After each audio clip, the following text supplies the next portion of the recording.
저희가 4월에 들어가면서 이미 요한복음으로 다시 돌아왔습니다.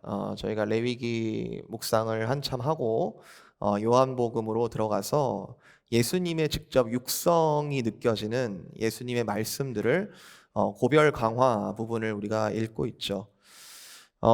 이 매일 성경 스케줄이 이렇게 구약과 신약을 좀 번갈아 가면서 골고루 읽을 수 있도록 짜여져 있는데 참 장점이 많다고 생각합니다. 구약을 읽으면서도 신약을 생각하게 되고, 또 신약을 읽으면서도 구약적인 어떤 성취가 이렇게 드러나는 것들을 우리가 볼 수 있습니다. 구약은 그리스도로 해석되고, 신약은 구약의 그리스도적 해석입니다. 그러니까 신약과 구약을 이어주는 키는, 우리가 신약을 읽든 구약을 읽든 그 성경을 읽는 것에 중심적인 키가 있는데, 그것은 그리스도입니다. 구약은 우리가 크리스토센트릭 또는 크리스토텔릭 여러 가지 해석 방법들이 있는데요. 그 모든 것들의 중심은 그리스도를 어떻게 구약적으로 읽어낼 것인가라는 이제 고민들이 학자들 사이에 있고요. 그리고 신약은 뭐 여지없이, 이견이 없이 구약의 그리스도가 어떻게 이 구약을 성취했는가라는 부분이죠. 그래서 성도들이 성경을 읽을 때는 어디를 읽든지 간에 그곳에서 예수 그리스도를 발견해야만 하고, 그리고 사실은 성경을 덮을 때도 예수 그리스도가 우리 심령에 남아야 합니다. 레위기에서, 우리가 지금 레위기 묵상을 오늘 16장을 읽었는데, 레위기에서 예수님을 발견할 수 있을까요? 여러분 어떠십니까? 레위기 묵상 하시면서 그리스도를 발견하셨습니까? 저는 오늘 이 속죄일의 본문에서 이것은 예수 그리스도를 분명히 말하고 있다고 저는 자신 있게 말씀드릴 수 있습니다. 아니, 오늘 본문을 읽으시는 분들은 한 분도 빠짐없이 반드시 그리스도를 발견하셔야만 한다고 저는 강력하게 주장하고 싶습니다. 속죄일, the day of atonement, 속죄일, 이 대속죄일이라고 불리는 이 규례가 어떻게 그리스도를 말하고 있는가? 아니, 이걸 여기서 발견하는 게 도대체 왜 중요한가? 그리고 여기서 발견되어지는 그리스도는 지금 우리에게, 지금 현재의 우리에게 어떤 말을 걸고 계시는가? 반드시 찾아야 한다고 생각합니다. 지금이라도 신약을 펼쳐보면은 사도들의 서신서에는 그리스도가 가득해요. 그리스도가 어떤 일을 하셨는지, 그리스도는 누구신지, 그리스도가 제자들에게 무엇라 말씀하셨는지, 그 믿는 자들에게 그리스도는 어떤 분인지, 그리스도적으로 생각하는 게 뭔지, 그리스도적으로 행동하는 게 뭔지, 장차 오실 그리스도를 소망한다는 게 뭔지, 신약은 그리스도로 가득 차 있습니다. 모든 것이 그리스도와 연결되어 있고요. 사도들과 제자들이 이 그리스도를 가르치려고 애를 쓰고, 사실은 없는 것을 가르치는 것이 아니라 다시 살아나신 그 주님, 지금 현재 살아계신 그 주님, 저와 여러분에게 지금도 하늘에서 중보하시고 계시는 그 예수 그리스도를, 그분이 어떻게 확증되고 어떻게 설명되는지 그 노력이 신약에 가득합니다. 뭐라고 하는 거죠? 이미 너희가 그리스도를 안다. 그리스도가 지금도 살아계시다. 너희가 그 안에, in Christ, 너희가 그리스도 안에 사는 자들이다. 계속해서 주장하고 있죠. 저와 여러분에게 오늘 이 그리스도를 이 본문 속에서 성령께서 발견케 해주시기를 간절히 소망합니다. 오늘 이 대속죄일 본문 속에서 그리스도께서 어떻게 뜨겁게 드러나는지, 그리고 우리 가운데 무엇라 말씀하시는지 꼭 발견하시기를 바랍니다. 자, 본문 속으로 한번 들어가 보죠. 우리도 이 대속죄일을 제3자 입장에서 읽는 것이 아니라, 우리도 이 속죄일을 맞이한 이스라엘 회중의 한 사람으로서 그 입장으로 들어가서 오늘 본문을 한번 좀 보겠습니다. 그래서 그 자리에 섰을 때 우리가 그리스도를 한번 찾아보죠. 속죄일은 7월 10일입니다. 7월 10일, 29절에 나오죠. 일곱째 달 곧 그 달 10일에. 구약의 이스라엘의 달력은 지금 현대가 사용하고 있는 그레고리력, 이 16세기에 만들어진 양력하고는 조금 차이가 있습니다. 유대력으로 1월은 지금의 한 3월쯤 되거든요. 지금의 한 3월쯤이 이제 유대력으로는 1월이 시작하는 때인데, 그러니까 7월 10일이면 한 9월쯤, 한 10월쯤, 가을이죠, 가을. 9월, 10월쯤 됩니다.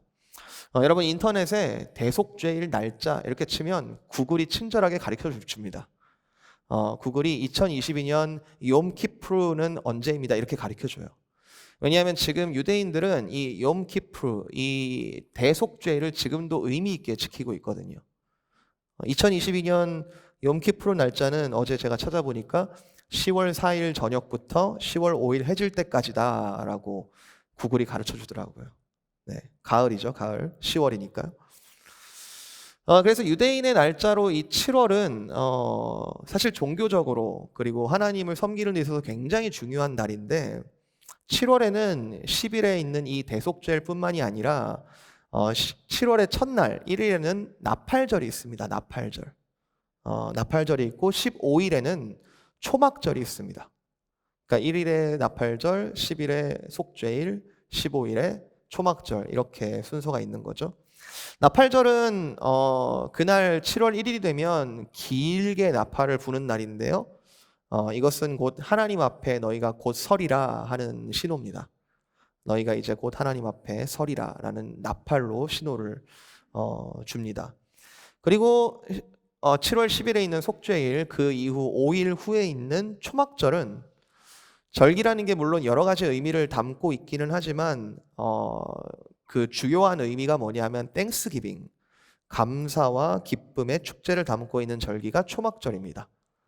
우리가 애굽으로부터 이렇게 자유케 되었고 광야에서 초막을 짓고 사는, 그러면서도 40년을 우리를 살리게 하신 그 하나님의 은혜를 감사해야 하는 초막절, 땡스기빙. 그런데 그 사이에 이제 속죄일이 끼어 있습니다. 속죄일이 7월 10일에 있는데, 그러니까 속죄일이 7월 10일, 초막절이 7월 15일, 그 5일 사이에 가장 어두운 날 그리고 가장 밝은 날이 일주일도 안 되는 차이로 배치가 되어 있는 거죠. 사실 레위기 전체의 분위기는 이 초막절의 기쁨을 나타낸다기보다는 속죄일의 분위기에 굉장히 가깝습니다. 레위기는 그렇게 쉽게 기쁨을 드러내지는 않아요. 레위기는 그렇게 쉽게 어떤 밝음을 드러내지 않습니다. 우리가 지금까지 읽었잖아요. 레위기 쭉 읽어오면서 레위기는 어떤 것들을 명령하는가? 온 정성을 다해서 제사를 준비해라. 제사를 하기 전에 보통 7일 정도 이렇게 규례가 되어 있는데요.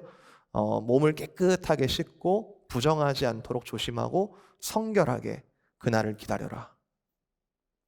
성결에 실패했을 때 어떻게 되는가 우리가 말씀에서 보았죠. 제사장이 여호와의 불로 말미암아 죽임을 당하는 사건도 있었습니다. 그리고 대충 넘어가지 않는 어떤 삶에 있어서 정함과 부정에 대충 넘어가지 않고 너희는 이것을 철저히 지켜야 한다라는 그런 철저한 구별을 가르치는 정결법. 이런 레위기 말씀들을 읽어가면서 우리가 느끼는 느낌은 어떤 기쁨과 감사, 어떤 자유함보다는 조금 엄숙함, 그리고 엄중함, 하나님에 대한 경외심, 두려움 등이 레위기가 자아내는데, 이 모든 의미들이 한 지점으로 수렴되고 그 한 지점이 수렴되는 한 지점이 뭐냐 하면 속죄일입니다. 그동안 규례에 있었던 모든 명령들이 이 하루에 다 종합됩니다. 그래서 16장 우리가 읽은 이 본문에서 전반적으로는 사실 레위기 앞부분에 대한 이해가 없이는 참 이해하기가 어려운 본문입니다. 앞에를 쭉 읽어왔다면 이것이 뭘 의미하는지를 쉽게 알 수 있지만 앞의 내용을 전혀 모르면 이해하기가 쉽지가 않은데요.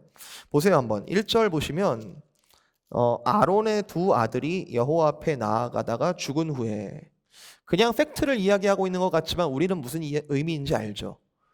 아론의 두 아들이 부정하여 하나님 앞에 죽임을 당한 그 부정함과 정결함의 격차가 얼마나 큰지를, 그리고 그 실패가 어떤 결과를 가져왔는지를 이미 전제를 하고 있습니다. 그리고 2절에 너희는 속죄소 앞에 아무 때나 들어오지 마라. 그리하여 죽지 않도록 하라. 내가 구름 가운데 너희에게 나타날 것이다. 이 구름이 뭘까요? 이 구름이 뭡니까? 우리가 출애굽기 레위기를 쭉 읽어보면은 구름이라는 것은 하나님의 임재를 보여주는 것이죠. 하나님의 임재가 있을 때마다 구름이 있었습니다. 이스라엘을 애굽에서 이끌어내실 때 불기둥과 구름 기둥으로 하나님께서 친히 앞서서 인도하시고, 실제로 애국 군대가 가까이 왔을 때 그 앞에 인도하시던 구름 기둥과 불 기둥이 뒤로 이동하셔서 이스라엘 군대를 애국 군대를 막으셨죠. 하나님의 임재. 그리고 성막이 완공되어서 봉헌할 때 성막을 하나님의 명령대로 하나님께서 보여주신 양식대로 잘 지어서 하나님께 봉헌할 때에 하나님께서 그것을 받으신다는 증거로 그 회막을 구름으로 빽빽하게 덮으셨습니다. 여호와 하나님께서 내가 여기 있다라는 것을 가시적으로 보여주시는 장치가 구름이죠. 사절에 보면은 제사장의 거룩한 옷 나오죠. 거룩한 세마포 속옷, 세마포 속바지, 세마포 띠, 세마포 관, 이것들은 거룩한 옷이다. 출애굽기 후반부에 거룩한 옷을 어떻게 지어야 되는지, 재료는 뭔지 하나님께서 다 일러주셨고요. 그 옷을 제사장이 입는다는 것은 성결한 삶을 의미하죠. 성결한 삶. 7절에 보면은 두 염소를 가지고 회막문 앞에 나와서 한 마리는 죽고 한 마리는 아사셀 염소가 된다. 한 마리는 산다. 이거 지난주에 우리가 나병 환자 정결 예식에서 보았던 거잖아요. 정결한 새 두 마리 중에 한 마리는 부정함을 입고 피를 흘리지만 한 마리는 그 부정함을 안고 훨훨 날아가는, 살아나는 그런 의미가 이 염소에게 또 연결이 됩니다. 그리고 이 전체 이 속죄일에 드리는 제사는 물론 번제도 있기는 하지만 가장 중심적인 제사는 속죄제죠. 죄를 속하는 제사가 주를 이루고 있습니다. 자, 혹시 여기까지 여러분 그리스도를 찾으실 수 있으실까요? 여기까지 본문 중에 여러분 그리스도를 찾으실 수 있으실까요? 가능하죠. 왜냐하면 우리를 구원하러 오신 예수 그리스도는 우리가 믿기에는 구세주, 우리가 믿기에는 구주라고 표현을 하지만 그분을 믿어 정함을 입은 우리에게는 우리가 살아날 근거가 되지만 그를 믿지 않고 그를 부정하고 그를 부인하는 자들에게는 그분은 심판주 맞습니다. 그분은 믿는 자에게 구속주요. 그러나 그 양과 염소를 가르듯이 예수님의 존재는 믿지 않는 자들에게는, 부정한 자에게는 심판주가 맞습니다. 구름으로 하나님께서 나타나셨다. 예수님께서 다시 오시는 그날 뭘 타고 오시죠? 요한계시록 1장에 볼지어다 그가 구름 타고 오시리라. 예수님께서 다시 오실 때 하나님의 임재를 상징하는 구름을 타고 오신다. 또요, 제사장의 거룩한 옷, 그 세마포 옷, 제사장은 긴 세마포 옷을 입게 되어 있는데 예수님의 시체는 깨끗한 세마포로 쌓여졌고, 그리고 요한 사도가 보았듯이 예수님의 모습은 장차 발에 끌리는 흰 옷을 입으실 것이고, 그리고 그것을 그분만 입으시는 것이 아니라 온전히 구속될 자들에게 그 빛나고 깨끗한 옷을 입도록 허락하신다. 그러니까 이 속죄일의 모든 것은, 사실 속죄일의 모든 것은 타이폴로지, 모형으로서 그리스도를 가르쳐주고 있습니다. 그렇지만 뭐니 해도 이 속죄일의 하이라이트는 뭐냐면 대제사장이 지성소로 들어갔다는 겁니다. 대제사장이 1년에 한 번, 이날만 허락된 이날에 대제사장이 지성소에 들어간다는 겁니다. 여러분, 성막의 구조를 기억하실 텐데요. 성막은 아무렇게나 지어진 구조물은 아니죠. 겉에 기둥을 받고 그 기둥에 천으로 이렇게 둘러싸서 그 에어리아를 바깥과 안을 구별합니다. 그죠? 바깥에서 함부로 볼 수 없게 천으로 이렇게 가립니다. 딱 한 곳 동쪽에만 출입구가 있어서 그쪽으로 들어가게 되면은 제일 먼저 보이는 것이 제단과 물두멍이죠. 항상 불과 연기가 타오르는 제단, 그리고 항상 깨끗한 물로 정결케 하는 물두멍이 그 바로 앞에 보입니다. 그리고 그 너머에 뭐가 있냐면 그 뒤에 텐트가 있는데 하나, 텐트가 이렇게 하나님이 말씀하신 명령대로 가죽으로 이렇게 덮은 텐트가 하나 있는데요. 그 텐트 안쪽을 뭐라고 부르냐면 성소라고 부릅니다. 성소. 거룩한 장소라는 뜻이죠. The holy place. 거룩한 장소. 그런데 그 성소 안쪽을 들어가면은 성소의 가장 깊숙한 곳 내부 끝에 이렇게 천장으로부터 이렇게 휘장이 이렇게 가려진 비밀스러운 안쪽 공간이 하나가 있는데 그곳은 가장 거룩한 곳, the most holy place. 가장 지극히 거룩한 곳이라고 불렀고 그곳을 지성소라고 불렀습니다. 2절에 여러분 보시면 성소의 휘장 안 법궤 위 속죄소 앞 어디죠? 지성소죠. 휘장 안쪽에 있는 그 언약궤 그 위에 속죄소 앞에 너희는 아무 때나 들어오지 마라. 12절 보시면은 향로를 들고 들어가는데 어디로 들어가냐면 휘장 안으로 들어가라. 그죠? 휘장 안으로 지성소로 들어갑니다. 17절 그가 지성소에 속죄하러 들어가서 지성소. 1년에 딱 한 번 이날 7월 10일에 대제사장이 지성소에 들어가는 날입니다. 이 지성소 가장 거룩한 곳 그리고 1년에 딱 한 번밖에 허용되지 않는 가장 거룩한 날.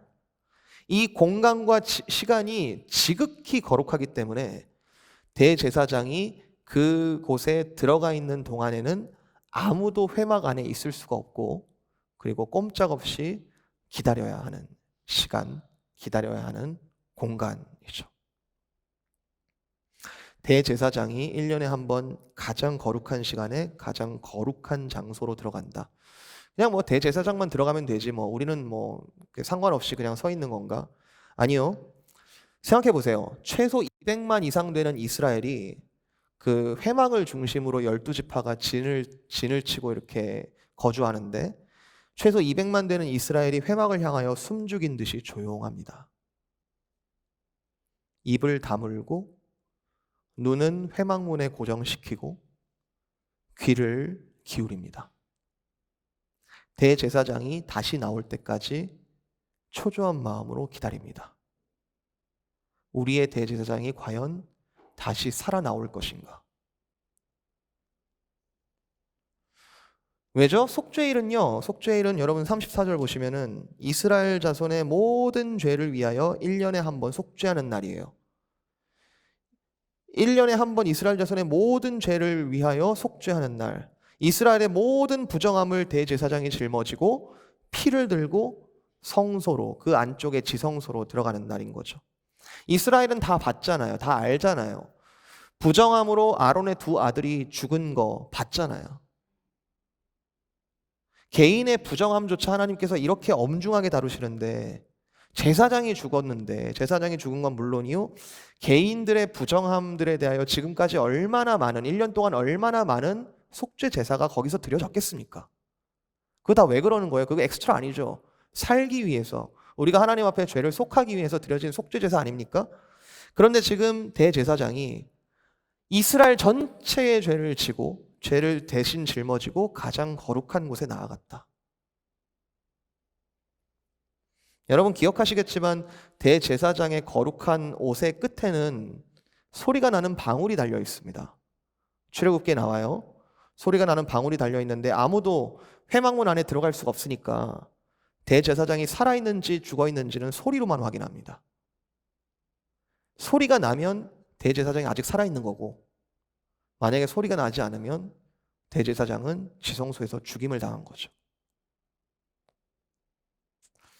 만약에 속죄일에 대제사장이 죽었다. 만약에 속죄일에 대제사장이 죽었다. 그러면 안 될 일이지만 만약에 대제사장이 지성소에서 죽는다면 그것은 무엇을 의미하냐 하면 하나님께서 더 이상은 이스라엘의 죄를 하나님께서 용납하지 않으시겠다는 뜻입니다. 더 이상 내가 너희를 용서하지 않겠다라는 뜻이죠. 그래서 이스라엘의 모든 죄를 짊어진 대제사장이 죽는다는 것은 이스라엘 전체의 죽음을 의미합니다.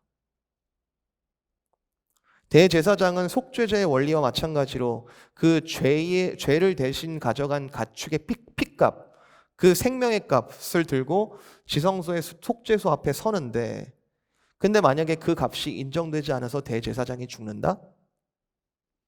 그것은 이제 더 이상 여호와께서 이스라엘을 용납하지 않으시겠다는 뜻이죠. 이스라엘은 마지막 보루가 사라지는 겁니다. 대제사장의 죽음은 곧 이스라엘이 이제는 자기와 우리들과 하나님 앞을 중보할 그 대제사장 없이 그냥 있는 그대로 하나님 앞에 서야 된다는 것을 의미합니다. 이스라엘 모두가 하나님의 엄중한 심판 앞에 그대로 서는 거죠. 어떠한 보호막도 다 사라지고 하나님 앞에 그대로 서는 겁니다. 구약을 잘 읽어보면은 이스라엘이 하나님 앞에 범죄하였을 때 참 많이도 죽었습니다. 이게요, 그래서 대속죄일은 대제사장 입장에서는 죽는 날입니다. 죽음의 날이에요. 죽을 수도 있는 두려움의 날이에요. 이스라엘의 모든 죄를 대신 지고 들어가기도 하지만 그만큼 이스라엘의 모든 두려움 또한 지고 들어가는 겁니다.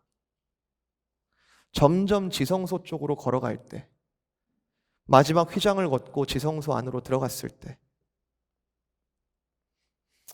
예수님께서 십자가를 지고 골고다를 향하여 가실 때 이미 그 길에 피가 많이 흘렀죠.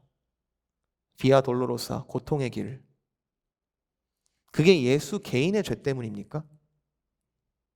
그 예수님께서 죄를 지셔서 그가 지은 죄 때문에 십자가를 지시는 겁니까?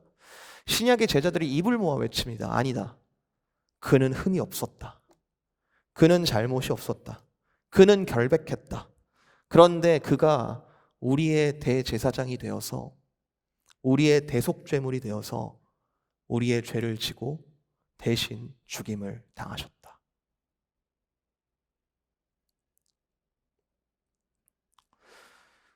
속죄일의 대제사장이 그 두려움을 안고 지성소로 들어가고 나서 얼마의 시간이 흘렀어야 했을까요? 얼마의 시간이 흐를까요? 대속죄일의 하이라이트는 그 대제사장이 다시 걸어 나올 때입니다. 말 그대로 죽었던 사람이 부활해서 나올 때, 그때 대제사장의 기쁨뿐만 아니라 온 이스라엘이 기뻐하게 되는 것이죠. 왜죠? 사랑하는 이들의 생명의 값을 대신 지고 죽음에 처해지셨으나 무덤에 머무르셨으나 두 밤이 지나서 3일 후에 죽음을 이기시고 죽음으로부터 승리의 소식을 듣고 제자들 앞에 서신 예수님. 제자들이 그 예수님을 바라봤다면, 다시 봤다면 그것은 예수님 축하합니다. 다시 사셨네요. 예수님 그냥 축하합니다라는 축하 인사를 전하는 정도의 기쁨입니까? 아니잖아요. 우리를 살리셨구나. 그리스도께서 사셔서 우리를 살리셨구나.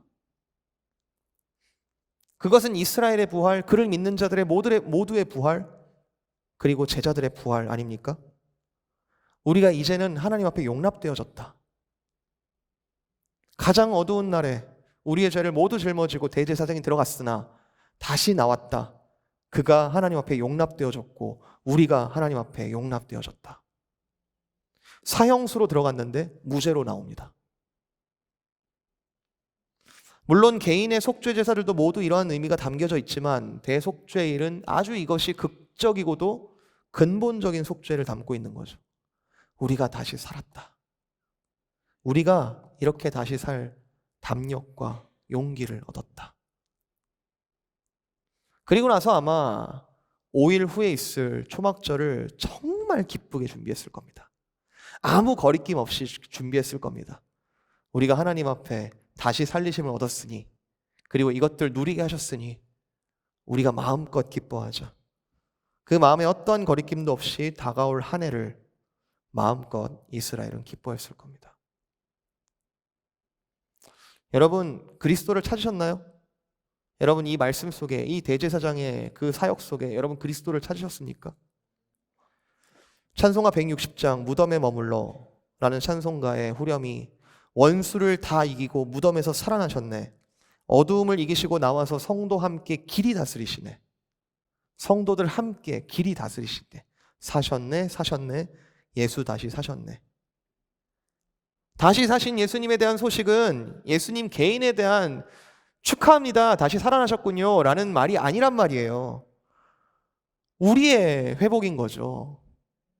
대제사장이 걸어 나오기를 기다리는 이스라엘의 마음, 그리고 그 마음을 충족시키는 기쁨의 소식인 거죠. 사형 선고로부터 무죄라는 판결을 받은 사형수가 누리는 기쁨, 여러분 상상이나 하시겠습니까? 당장 곧 죽어도 시원치 않을 그 사형수가 이제는 not guilty, 무죄다, 너는 free다 라는 말을 들었을 때 그 기쁨은 얼마나 크겠습니까? 죽지 않고 내가 죽지 않고 살았다라는 기쁨보다 더 큰 기쁨이 있습니까? 데살로니가 전서에 항상 기뻐하라, 항상 기뻐하라. 여러분 아시죠? 잘 아시죠? 이 말씀이 어떻게 가능합니까? 여러분 가능합니까 이게? 항상 기뻐하라. 항상 기뻐하라는 말씀이 가능한 이유는 우리에게 새 생명을 주셔서 생명을 되찾은 가장 큰 기쁨, 그 기쁨 아래에서 파생되는 기쁨의 확장인 것이죠. 그래서 항상 기뻐할 수 있는 것 아닌가요? 가장 큰 기쁨이, 그 기쁨으로부터 흘러나온 기쁨이 우리를 기쁘게 하기 때문에.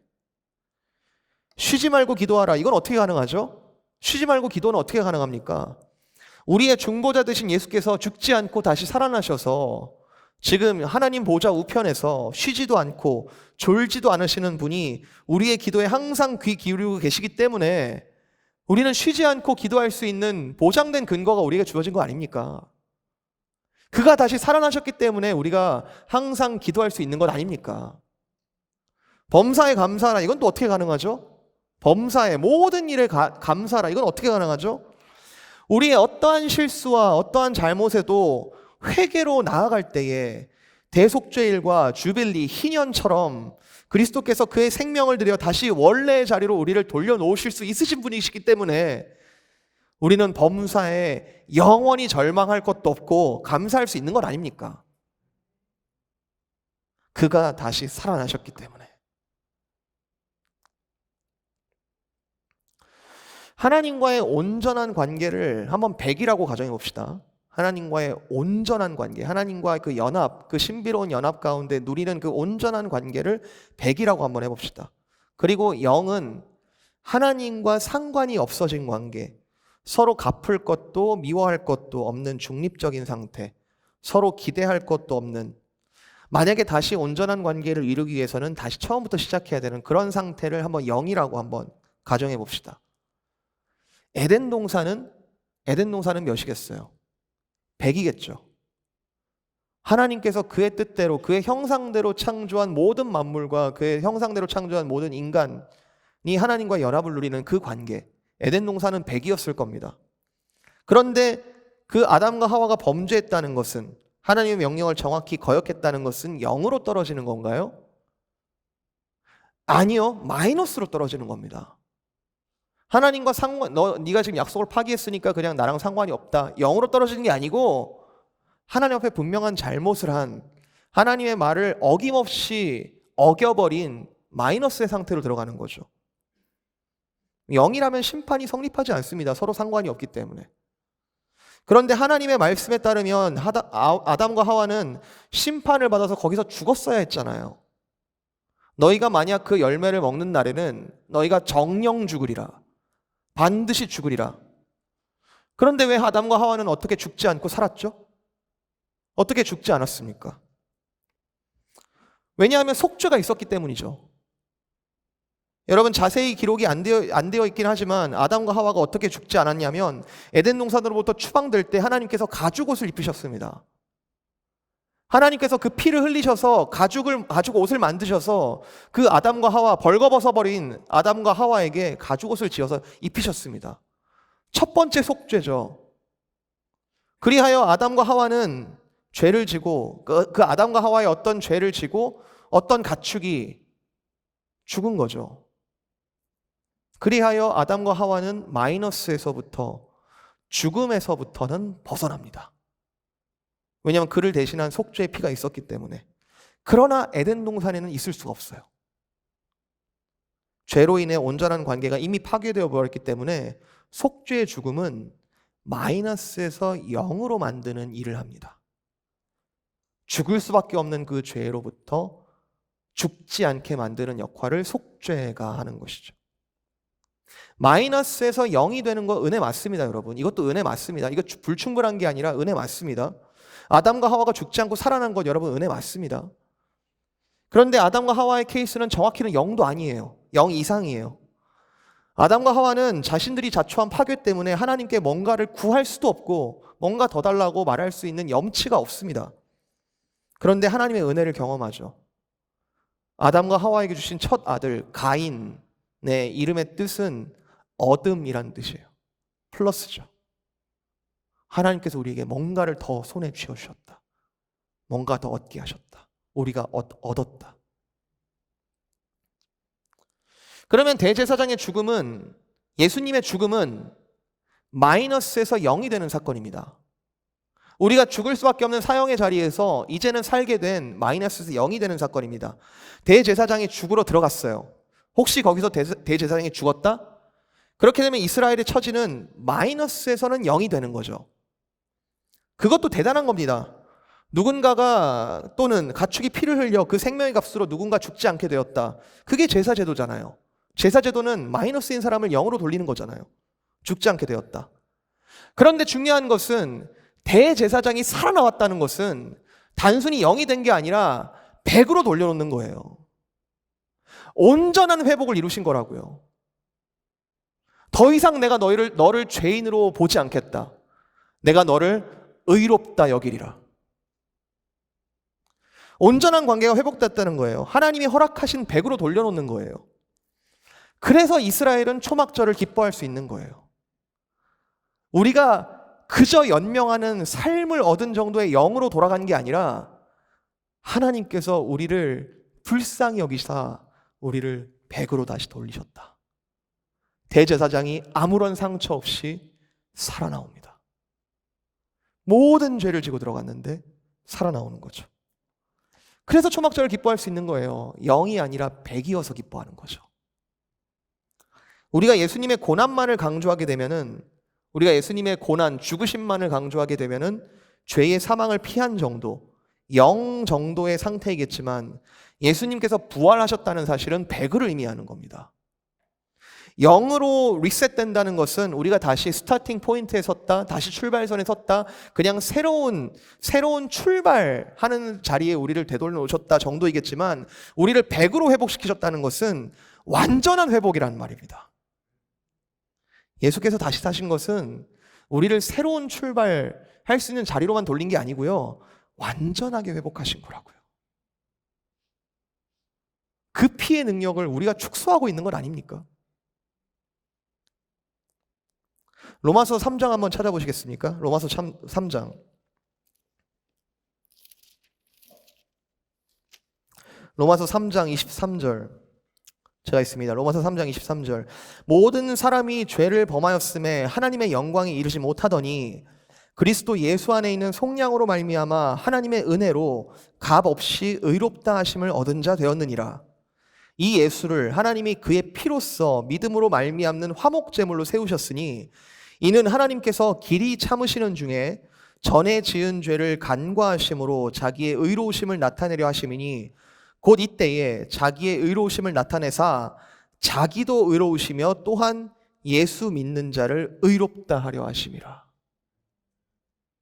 그러니까 우리는 영의 상태가 아니라 의롭다라는 이름을 새로 부여받은 완전한 회복, 하나님의 형상으로 창조된 그 자리로 우리를 돌려놓으시게 되는 것이죠. 이것이 우리가 거듭났다라는 의미입니다.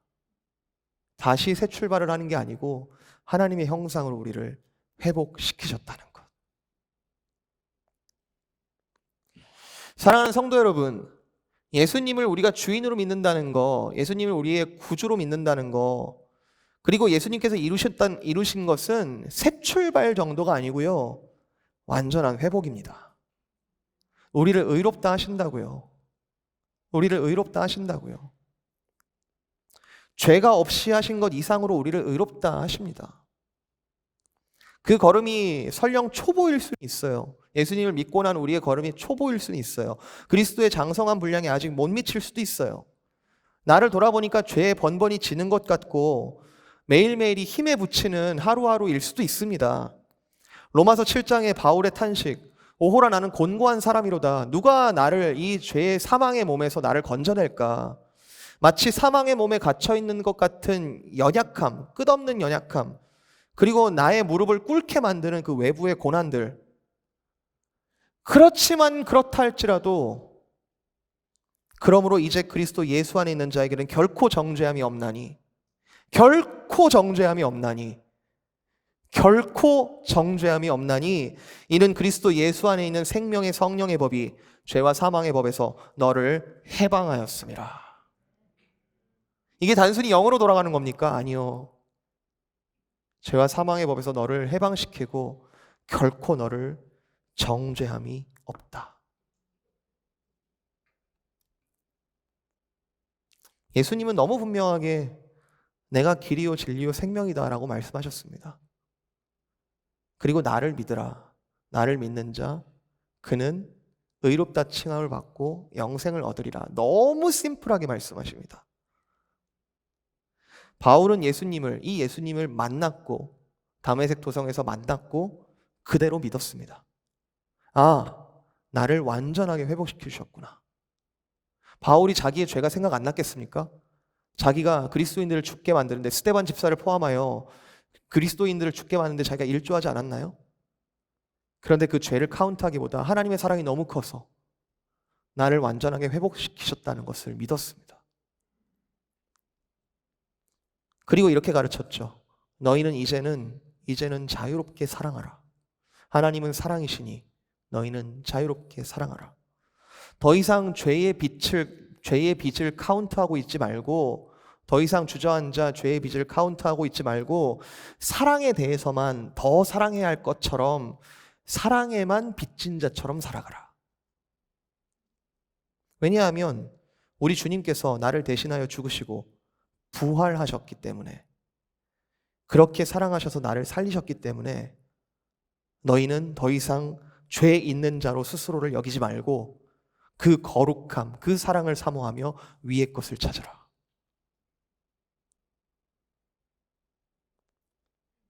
이와 같이 너희도 너희 자신을 죄에 대하여는 죽은 자요, 그리스도 예수 안에서 하나님께 대하여는 너희 스스로를 살아있는 자로 여길지어다. 이게 어떻게 가능하다고요? 대제사장이 살아나왔기 때문입니다.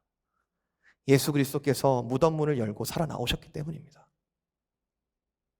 모든 대속과 부활을 예수님께서 영원한 한 번의 제사, 단 한 번의 영원한 제사로 그것을 이루셨기 때문입니다.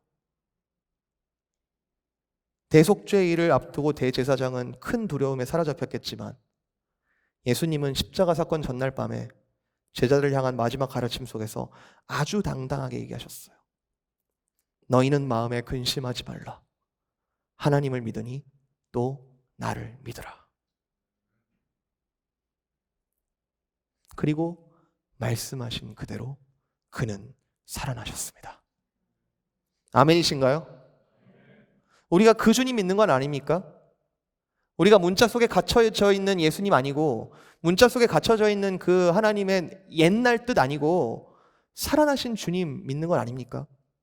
그리고 우리를 온전케 하시고 지금도 온전함으로 우리를 성화시켜 나가시는 그 주님 믿는 건 아닙니까? 이 기쁨이 얼마나 큰데, 만약에 우리의 마음이 지금도 무감각으로 일조하고 있다면, 전혀 예수님의 부활이 전혀 기쁘지 않다면 무엇이 문제인가요? 너희는 차든지 뜨겁든지 하라. 이 세대가 피리를 불어도 울지 않고 기쁜 찬양이 있어도 함께 노래하지 않는다. 무엇이 문제입니까? 부활절이 다가오죠. 저희에게도 부활절이 다가옵니다. 부활절은 저와 여러분에게 이 이스라엘이 초막절을 기쁨으로 지켰던 것처럼 사실은 우리가 살아났기 때문에 마땅히 기뻐해야 할 날입니다. 그 축제 전에 실상 우리가 처해왔던 현실이 고난주간으로 드러나죠. 순환일로 대표되는 고난주간. 사실은 내가 십자가에 달렸었어야 하는데 그가 대제사장으로 내가 피를 들고 지성소에 나갔어야 했는데 그분께서 대신 지고 가신 그것. 구약에서는 속죄일이 스스로를 괴롭게 하는 날이었겠지만 우리는 고난주간을 우리의 죄를 짊어지신 주님을 깊이 묵상하면서 그분께 감사하면서 그분이 이루신 일들을 노래하면서 그리고 다시 우리에게 허락하신 사명, 거룩을 사모하면서 그렇게 고난주간을 보내게 되어 있습니다. 부활하신 주님이 기대가 되시는지요? 그리고 영원한 소망 되시는 것을 여러분 믿으시는지요? 다음 주일이 종려주일이고요. 그리고 종려주일을 시작으로 고난주간, 순환일, 그리고 부활주일이 이어집니다. 미국의 캘린더, 미국의 스케줄상 이 부활절은 이스터 브레이크, 휴일로도 많이 간주가 되죠. 바쁘게 살아가는 중에 이 이스터 브레이크가 누군가에게는, 저와 여러분에게는, 안식이 필요한 자들에게는 잠시 안식을 누리는 시간, 육체적으로도 그렇게 누리는 시간 되었으면 좋겠습니다만, 이스터 브레이크, 무엇을 브레이크를 해야 될까? 우리 마음속에 무엇을 향하며 무엇을 브레이크해야 될까? 과연 우리의 참 안식이 어떻게 이루어진 것인지, 정말 말씀과 기도 그리고 회개와 부활을 마음껏 누리는, 그리하여 온전히 회복되어 하나님께 대하여는 살아있는 자의 기쁨이 무엇인지를 마음껏 누리는 그런 시간이 되었으면 좋겠습니다. 이번 한 주가 살아계신 주님과의 깊은 교제로 들어가시는 모든 기쁨의 교회 성도들 되시기를 지금도 살아계신 주님의 이름으로 축복드립니다.